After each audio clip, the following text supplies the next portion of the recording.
નમસ્કાર વિદ્યાર્થી મિત્રો, પ્રજ્વલિતો જ્ઞાનમય પ્રદીપ જેની સાથે આજે ફરી આપણે વિડીયોના લેક્ચરમાં મળ્યા છીએ. નૈસર્ગિક સ્ત્રોતો આજે આપણો પાઠ પૂરો થવાનો છે, એટલે કે છેલ્લો લેક્ચર 9મા નંબરનો લેક્ચર આજે આપણે લેવાના છીએ. 1 થી 8 લેક્ચરમાં આપણે અલગ અલગ વાતો શીખ્યા. છેલ્લી 2 ટૂંક નોંધો આપણી બાકી છે. એમાં પહેલી છે ઓક્સિજન ચક્ર, તેની વાત આપણે આજે કરવાના છીએ, અને ઓઝોનનું સ્તર. આ 2 ટૂંક નોંધ આજે આપણે શીખવાના છે. તો સૌથી પહેલા આપણે શીખશું ઓક્સિજન ચક્ર. એના મુદ્દા આપણે પહેલા જોઈશું અને ત્યારબાદ આપણે તેની આકૃતિ જોઈશું. ઓક્સિજન એ પૃથ્વી પર વધુ માત્રામાં મળી આવતું તત્વ છે, ખૂબ અગત્યનું તત્વ છે. ઓક્સિજન વગર આપણું જીવન તે શક્ય નથી. વાતાવરણની અંદર 21% ઓક્સિજન રહેલું છે.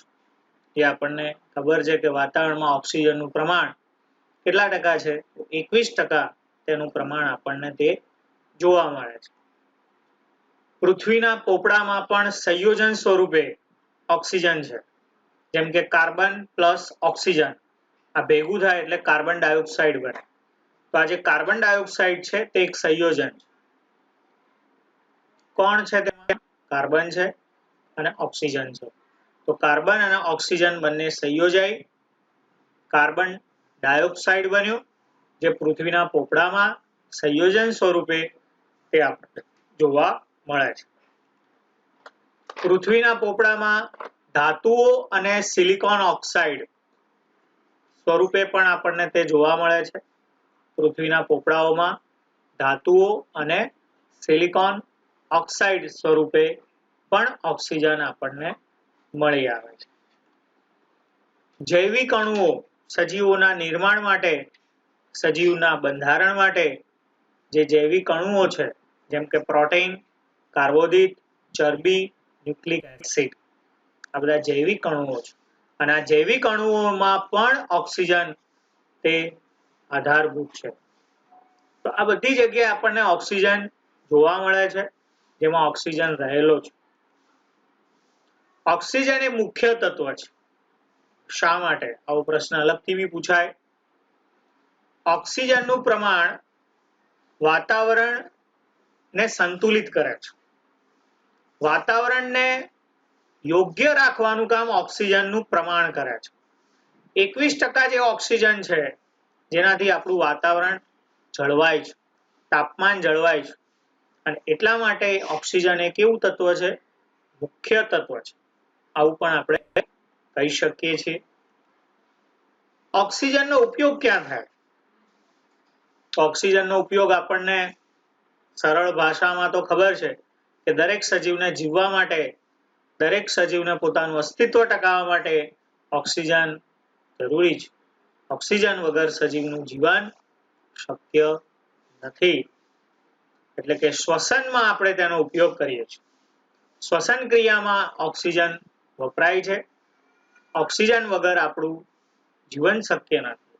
શ્વાસોશ્વાસની જે આપણી ક્રિયા છે, જે આપણા શરીરમાં ઉર્જા આપવાનું કામ કરે છે, જે શ્વસન ક્રિયા માટે તે આવશ્યક છે. બીજું છે દહન. દહન કેવી રીતે થાય? દહન એટલે સળગાવવું. કોઈ પણ પદાર્થને સળગાવવા માટે ઓક્સિજન જરૂરી છે. ઓક્સિજન વગર કોઈ પણ પદાર્થ સળગતો નથી. માટે ઓક્સિજન તે દહન ક્રિયામાં પણ ખૂબ અગત્યનો છે. લાકડું છે, કોલસો છે, પેટ્રોલિયમ છે, ખનિજ તેલ છે, આ બધાને દહન કરવા માટે, બધાને સળગાવવા માટે તે ખૂબ જ અગત્યનું માધ્યમ છે. કારણ કે સંપૂર્ણ દહન ક્રિયા ઓક્સિજન વગર થઈ શકતી નથી. નાઇટ્રોજનના ઓક્સાઇડનું જે નિર્માણ છે, એ નાઇટ્રોજનના ઓક્સાઇડનું જે નિર્માણ છે, એમાં પણ ઓક્સિજન અગત્યનું છે. નાઇટ્રોજનના ઓક્સાઇડનું જે નિર્માણ છે, એટલે કે nitrogen oxide, nitric oxide, nitrogen dioxide, આ બધા નાઇટ્રોજનના ઓક્સાઇડ છે. NO, N2O, NO2, NO3 આ બધા જ નાઇટ્રોજનના ઓક્સાઇડ છે. કે જેમાં નાઇટ્રોજન અને ઓક્સિજન છે, આવા જેટલા બી સૂત્રો છે, જેટલા બી સંયોજન છે, એ દરેક સંયોજનમાં તે ઓક્સિજન આવશ્યક છે. તો આ ત્રણ એવી જગ્યાઓ છે, ત્રણ એવા માધ્યમ છે કે જ્યાં ઓક્સિજન ઉપયોગી છે, શ્વસનમાં, દહનમાં અને નાઇટ્રોજનના ઓક્સાઇડના નિર્માણમાં. તો વિદ્યાર્થી મિત્રો, આપણને એમ પ્રશ્ન થાય કે ઓક્સિજન મળે ક્યાંથી? ઓક્સિજનની પ્રાપ્તિ શું? તો ઓક્સિજન આપવાનું કામ માત્ર ને માત્ર લીલી વનસ્પતિ કરે છે. જે વનસ્પતિ પ્રકાશ સંશ્લેષણની ક્રિયા કરે છે, જેની પાસે ક્લોરોફિલ નામનું રંજક દ્રવ્ય છે, સૂર્યપ્રકાશની હાજરીમાં જે પ્રકાશ સંશ્લેષણની ક્રિયા કરે છે, અને એ પ્રકાશ સંશ્લેષણની ક્રિયા દરમિયાન જ માત્ર ઓક્સિજન પ્રાપ્ત થાય છે. રાત્રે પણ પ્રકાશ હોતો નથી, તો રાત્રે પ્રકાશ સંશ્લેષણની ક્રિયા થતી નથી, તો રાત્રે વનસ્પતિ ઓક્સિજન આપશે નહીં. આ ધ્યાન રાખજો ખાસ. વનસ્પતિ જે દરમિયાન પ્રકાશ સંશ્લેષણની ક્રિયા કરે છે, અને એ પણ લીલી વનસ્પતિ જે પ્રકાશ સંશ્લેષણની ક્રિયા કરે છે, અને તે દરમિયાન જ ઓક્સિજન પ્રાપ્ત થાય છે. એટલે ઓક્સિજન આપવાનું કામ, આ પૃથ્વી પર ઓક્સિજન જે આપણને મળે છે, તે આપવાનું કામ માત્ર ને માત્ર તે પ્રકાશ સંશ્લેષણની ક્રિયા કરવા વાળી વનસ્પતિ કરે છે. દરેક સજીવ માટે ઓક્સિજન જરૂરી છે.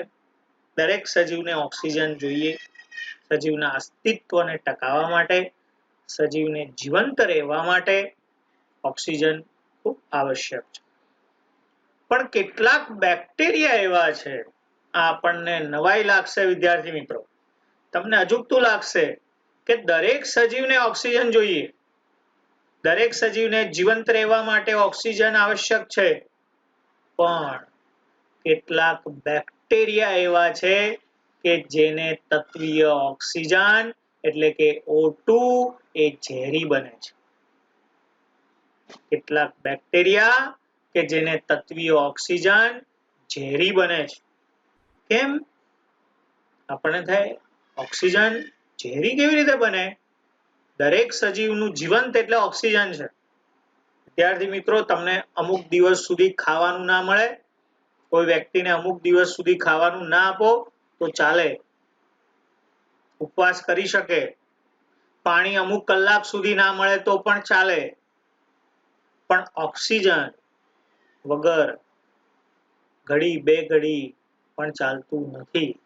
ઓક્સિજન એ જીવંત છે. ઓક્સિજન છે તો જીવન છે.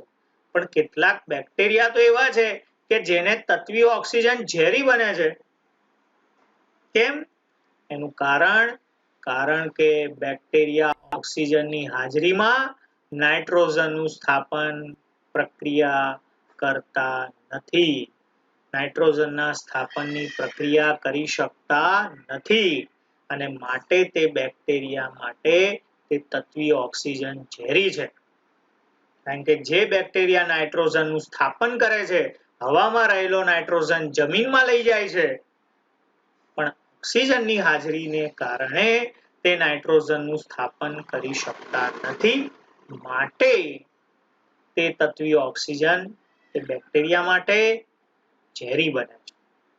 બાકી તો એને બી જીવંત રહેવા માટે ઓક્સિજન જોઈએ જ, પણ નાઇટ્રોજનનું જે સ્થાપન થવું જોઈએ એ પ્રક્રિયા ઓક્સિજનની હાજરીમાં થતી નથી, માટે તે ઝેરી છે. આ પ્રશ્ન અલગથી પણ પરીક્ષામાં પૂછાય તો તમારે યાદ રાખવાનો છે. તો અહીંયા આપણે ઓક્સિજન ચક્ર જે આપણી ટૂંક નોંધ છે તેના મુદ્દા લખ્યા છે. વિદ્યાર્થી મિત્રો, તમારે આવા શોર્ટમાં મુદ્દા લખવાના નથી, પૂરા વાક્યમાં તમારે મુદ્દા લખવાના છે.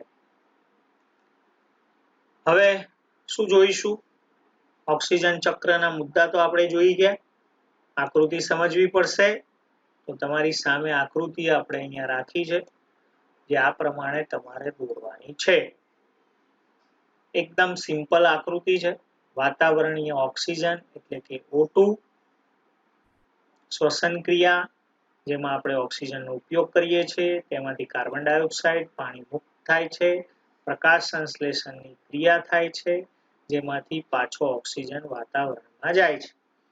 આપણે અને લીલી વનસ્પતિ જે ઓક્સિજનનો ઉપયોગ કર્યો એમાં વનસ્પતિએ પ્રકાશ સંશ્લેષણની ક્રિયામાં કાર્બન ડાયોક્સાઇડ લીધો, કાર્બનિક અણુ એટલે કે ગ્લુકોઝ C6H12O6 જે એને બનાવ્યું અને તેનો ઉપયોગ આપણે પાછો કરીએ છીએ. આ જે ચક્ર થયું જેને આપણે શું કહીશું? ઓક્સિજન ચક્ર. એકદમ સિમ્પલ આકૃતિ છે, તમે સમજી શકો છો. તમારે આકૃતિ દોરવાની છે, સારામાં સારી રીતે દોરવાની છે અને આ રીતે આપણે અભ્યાસ કરવાનો છે. અહીંયા આપણી ઓક્સિજન ચક્રની જે ટૂંક નોંધ પરીક્ષામાં પૂછાય તો આકૃતિ દોરવાની અને એના મુદ્દા લખવાના છે. નવો પ્રશ્ન વિદ્યાર્થી મિત્રો આપણે જોઈએ. નવો પ્રશ્ન છે આપણો ઓઝોનનું સ્તર. ઓઝોન શબ્દ તમે સાંભળ્યો હશે. ઓઝોન શું છે? તો એના માટે આપણે તત્વીય ઓક્સિજન એ શું છે? જે શબ્દ આગળ પણ આવ્યો હતો. તત્વીય ઓક્સિજન એટલે જેમાં દ્વિપરમાણુવી અણુ છે, એટલે ઓક્સિજનના 2 પરમાણુ છે, એને તત્વીય ઓક્સિજન કહેવાય, જે દ્વિપરમાણુવી અણુ ધરાવે છે. પણ વાતાવરણના ઉપરના ભાગમાં ઓક્સિજનના 3 પરમાણુ છે જેને O3 કહેવાય. જો ધ્યાન રાખજો વિદ્યાર્થી મિત્રો, આપણને જરૂરી ઓક્સિજન કયો છે? O2 છે. આપણે જે શ્વસન ક્રિયામાં લઈએ છીએ તે O2 છે. આગળ જેની આપણે ટૂંક નોંધ કરી તે O2 ની હતી. હવે જે આપણે ટૂંક નોંધ કરીએ છીએ તે O3 ની ટૂંક નોંધ છે. O3 જેમાં ઓક્સિજનના 3 પરમાણુ છે જે વાતાવરણના ઉપરના ભાગમાં છે, અહીંયા નથી. તેનું સૂત્ર જેને આપણે O3 કહીએ છીએ, જેનું નામ છે ઓઝોન. નામ શું છે એનું? ઓઝોન. સૂત્ર શું છે એનું? O3. O3 એટલે ઓઝોન. ઓકે. ઓઝોન કેવો વાયુ છે? તો ઓઝોન ઝેરી વાયુ છે. તો આપણે ઝેરી વાયુ છે તો આપણા માટે તો નુકસાનકારક થાય? ના, આપણા માટે ફાયદાકારક છે. તે ઝેરી વાયુ છે પણ આપણા માટે ફાયદાકારક છે. સારું એ છે, સારું શું છે? તો પૃથ્વીની નજીક નથી. સારું એ છે કે તે પૃથ્વીની નજીક નથી. પૃથ્વી વાતાવરણના ઉપરના ભાગમાં છે. આપણા માટે વાતાવરણમાં જે વાયુ છે તે O2 છે, દ્વિપરમાણુવી અણુવાળો ઓક્સિજન છે. પણ ઉપરના ભાગમાં કયો છે? O3 છે, ઓઝોન છે. તો એ ઝેરી વાયુ છે પણ પૃથ્વીની નજીક નથી, એટલા માટે આપણા માટે સારું છે, ફાયદાકારક છે. આપણા માટે ફાયદાકારક શું છે? કેમ છે? આપણને તો ફાયદાકારક છે કારણ કે ઓઝોન સૂર્યમાંથી આવતા હાનિકારક વિકિરણોનું શોષણ કરે છે. સૂર્યમાંથી હાનિકારક વિકિરણો કયા આવે? પારજાંબલી વિકિરણો. કયા આવે? પારજાંબલી. સૂર્યમાંથી 3 પ્રકારના વિકિરણો આવે વિદ્યાર્થી મિત્રો: દ્રશ્ય પ્રકાશ, પારરક્ત અને પારજાંબલી. ફરી એકવાર નામ બોલું છું: દ્રશ્ય પ્રકાશ, પારરક્ત અને પારજાંબલી. એમાં 2 વિકિરણો આપણા માટે જરૂરી છે, આવશ્યક છે. દ્રશ્ય પ્રકાશ જે આપણને પ્રકાશ ઉર્જા મળે છે તે એનાથી મળે છે, અને પારરક્ત જેમાંથી ઉષ્મા ઉર્જા મળે છે, જે પૃથ્વી સુધી પહોંચે છે. પણ જે હાનિકારક વિકિરણ છે, જે પારજાંબલી વિકિરણ છે, અને પારજાંબલી વિકિરણો તે હાનિકારક વિકિરણો છે જે પૃથ્વી સુધી પહોંચવા જોઈએ નહીં. જો પૃથ્વી સુધી પહોંચશે તો સજીવોને ખૂબ નુકસાનકારક છે. અને એ હાનિકારક જે વિકિરણો છે તેનું શોષણ કરવાનું કામ, તેને શોષી લેવાનું કામ તે કોણ કરે છે? ઓઝોન. એટલે ઓઝોન ક્યાં છે? તો ઉપરના ભાગમાં છે. સૂર્ય એની ઉપર છે, એટલે સૂર્યમાંથી આવતા પારજાંબલી હાનિકારક વિકિરણને શોષણ કરવાનું કામ, શોષી લેવાનું કામ ઓઝોન કરે છે. માટે ઓઝોન આપણા માટે આશીર્વાદરૂપ છે, આપણા માટે ફાયદાકારક છે. સજીવ માટે સૂર્યમાંથી આવતા હાનિકારક વિકિરણો નુકસાનકારક છે અને તે પૃથ્વી સુધી પહોંચે નહીં તેના માટે ઓઝોનનું સ્તર છે. પણ આજે એક મોટી ગંભીર સમસ્યા ઊભી થઈ છે. ઓઝોનના સ્તરનું વિઘટન થયું છે, એટલે કે ઓઝોનનું સ્તર તૂટ્યું છે. કેટલાક સંયોજનો માંથી CFC એટલે ક્લોરોફ્લોરોકાર્બન વાતાવરણમાં સ્થિર થાય છે. આજે CFC નો ઉપયોગ વધ્યો છે, વાતાવરણમાં વધતો ગયો છે. કેટલાક સંયોજનો આજે આપણા દરેકના ઘરની અંદર ફ્રીજ છે, એસી છે. વિદ્યાર્થી મિત્રો, તમને ખબર હશે કે દિવસે દિવસે એસી અને ફ્રીજની સંખ્યા વધતી જાય છે. એસી અને ફ્રીજ જેટલી માત્રામાં વધે છે અને એમાં વપરાતો ગેસ જેમાંથી CFC પેદા થાય છે. CFC એટલે ક્લોરોફ્લોરોકાર્બન, અને તે વાતાવરણમાં આજે વધતો ગયો છે. અને આ CFC જે ક્લોરોફ્લોરોકાર્બન છે, જેમાં ક્લોરીન અને ફ્લોરીન યુક્ત કાર્બનિક સંયોજન છે. CFC માં કોણ છે? તો ક્લોરીન અને ફ્લોરીન યુક્ત કાર્બનિક સંયોજનો છે. અને એ CFC ની અંદર રહેલો જે ક્લોરીન અને ફ્લોરીન યુક્ત કાર્બનિક સંયોજન છે, જે આ ઓઝોનના અણુને તોડે છે. ઓઝોનના અણુને તોડવાનું તે કામ કરે છે. તેનું કોઈ પણ જૈવ પ્રક્રિયા દ્વારા પણ વિઘટન થતું નથી. એટલે આ CFC જે છે, જેમાં ક્લોરીન અને ફ્લોરીન યુક્ત કાર્બનિક સંયોજન છે, તેમાં કોઈ પણ જૈવ પ્રક્રિયા દ્વારા તેનું વિઘટન થતું નથી. તે ઓઝોનની નજીક જ્યારે આવે છે, જ્યારે CFC ઓઝોનની ક્યાં આવે છે? નજીક, ત્યારે ઓઝોનનું સ્તરમાં ઘટાડો થાય છે, ઓઝોનનું સ્તર તૂટે છે. અને આજે દિવસે દિવસે આપણને ખબર છે કે ફ્રીજ, એસી ની સંખ્યા વધતી ગઈ છે. એનો મતલબ કે CFC વધ્યો છે, વાતાવરણમાં તેનું પ્રમાણ વધ્યું છે. અને એ જ્યારે ઉપર જાય છે ત્યારે ઓઝોનની નજીક આવે છે, ઓઝોનના સ્તરને તોડે છે. વિદ્યાર્થી મિત્રો, તમારા જાણકારી માટે કહું કે એક CFC નો અણુ હોય, માત્ર એક CFC નો અણુ 1,00,000 ઓઝોનના અણુને તોડવાની તાકાત ધરાવે છે. એકમાત્ર CFC નો અણુ હોય, એક CFC ના ક્લોરીનનો જે અણુ છે, 1,00,000 ઓઝોનના અણુને તોડે, O3 ને તોડી નાખે. આ વિચાર કરો, આ O3 એટલે ઓઝોનનો એક અણુ થયો, આ CFC નો એક ક્લોરીનનો અણુ થયો. આ CFC નો એક ક્લોરીનનો અણુ ઓઝોનના O3 1,00,000 અણુ હોય એને તોડવાની તે ક્ષમતા ધરાવે છે. એટલે આટલો પ્રચંડ જે ઝેરી CFC વાયુ છે, જે ઓઝોનની નજીક જાય છે અને ઓઝોનના સ્તરને શું કરે છે? તોડે છે. તેને ગાબડા પડતા જાય છે, તેમાં ઘટાડો થતો ગયો છે. હાલની જાણકારી મુજબ જાણવા મળ્યું છે કે જે એટલાન્ટિકાનો જે ભાગ છે, એટલાન્ટિકાના ઉપર ઘણા બધા ગાબડા પડી ગયા છે. જે ફોટા પણ મળી આવ્યા છે. એટલાન્ટિકાના ઉપરના ભાગમાં ગાબડા આજે વધતા ગયા છે. દિવસે દિવસે ઓઝોનનું સ્તર તૂટતું ગયું છે, CFC નું પ્રમાણ વધતું ગયું છે, ઓઝોનનું સ્તર તૂટે છે, ગાબડા પડતા ગયા છે.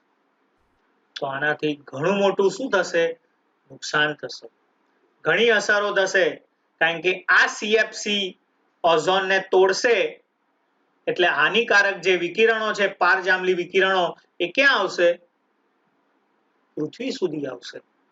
અને એ પૃથ્વી સુધી જ્યારે હાનિકારક વિકિરણો આવશે, તેનાથી સજીવોનો શું થશે? નાશ થશે. કેવી રીતે? કારણ કે તેનાથી ચામડીના રોગો થશે, આંખના રોગો થશે, વનસ્પતિને પણ નુકસાન થશે, દરિયાઈ જીવો જે છે, દરિયામાં રહેલું જે પાણી છે, દરિયાના જે પોષક તત્વો છે તેનો પણ આજે નાશ થશે. એટલે દરેક સજીવનો તે નાશ થશે. તો આ દરેક સજીવનો નાશ થતો અટકાવવો હોય તો શું કરવું પડે? અટકાવવા માટે શું કરી શકાય? અટકાવવું એ ખૂબ જ આવશ્યક છે.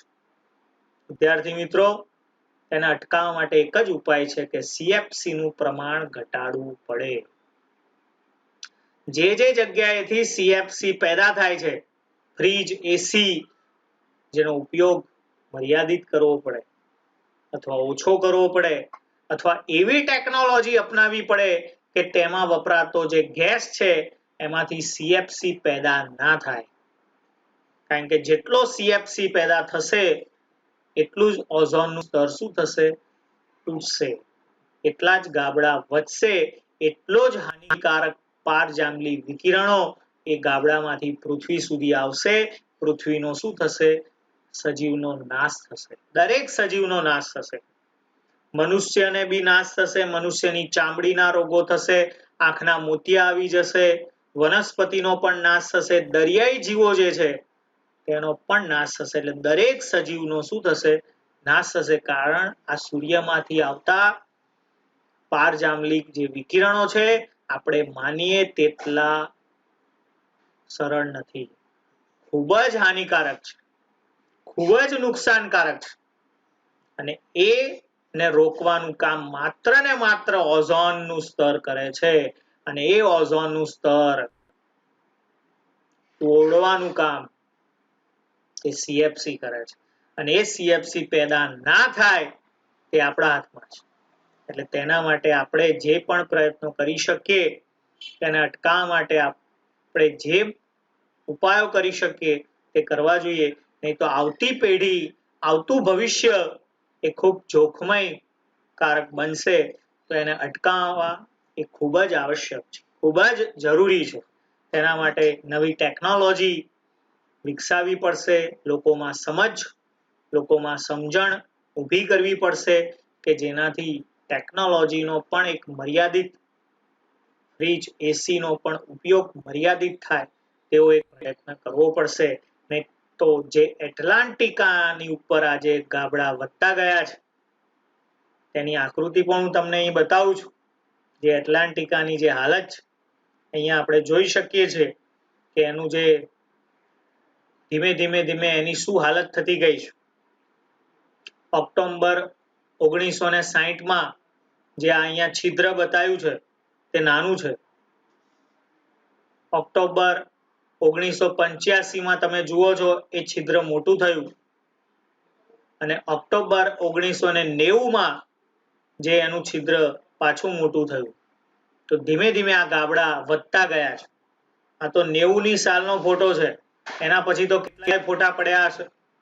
અને આ છિદ્રમાં દિવસે દિવસે શું થયું હશે? વધારો થયો હશે.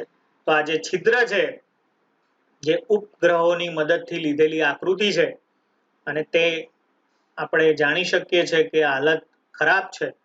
તો આ હાલતની માટે જવાબદાર પણ મનુષ્ય છે. અને તેના માટે અસર પણ થશે દરેક સજીવને. આ ગાબડા વધ્યા છે તેની પાછળનું કારણ ટેકનોલોજીનો આપણે બેફામ ઉપયોગ કરીએ છીએ. અને તેમાંથી જે CFC પેદા કરવા વાળો જે વાયુ છે તેનો ઉપયોગ વધ્યો છે, જેનાથી ભવિષ્યમાં સજીવોનો નાશ થઈ જશે. અને એ અટકાવવા માટે આપણે અત્યારથી ખૂબ જ કંઈક ના કંઈક પ્રયત્ન કરવા પડશે. તો એ આપણે વિચારવું જોઈએ. સામૂહિક, વ્યક્તિગત બધી જ રીતે તેનો વિચાર કરવો જોઈએ. તો વિદ્યાર્થી મિત્રો, આપણે બે ટૂંકનોંધ આજે જોઈ. ઓક્સિજન ચક્ર જે O2 હતું, અને ઓઝોન સ્તર જેમાં O3 ની વાત કરી. એટલે આજે આપણે બે ની વાત કરી, O2 ની વાત કરી અને O3 ની વાત કરી. અહીંયા આપણો પાઠ પૂરો થયો. આ પાઠની અંદર જે ટૂંકનોંધો હતી તે બધી આપણે જોઈ, અભ્યાસ કર્યો. વિડીયોના માધ્યમથી ભણાવવાનો આપણે પ્રયત્ન કરતા રહેલા છીએ. તમે ભણવાનો પ્રયત્ન કરતા રહેલા છો. સારામાં સારી રીતે તમે અભ્યાસ કરો એવો અમે પ્રયત્ન કરીએ છીએ. અને તમે સારામાં સારી રીતે અભ્યાસ કરો એ અમે તમારી પાસેથી એક આશા રાખીએ છીએ. તો આ જ રીતે નવા વિડીયોમાં આપણે નવા ટોપિક સાથે મળીશું, નવા ચેપ્ટર સાથે મળીશું. ત્યાં સુધી આ જ રીતે તમે અભ્યાસ કરતા રહો. કારણ નાસ્તિ વિદ્યા સમો બંધુ, નાસ્તિ વિદ્યા સમસુહૃદ, નાસ્તિ વિદ્યા સમવિત્તમ, નાસ્તિ વિદ્યા સમસુખમ.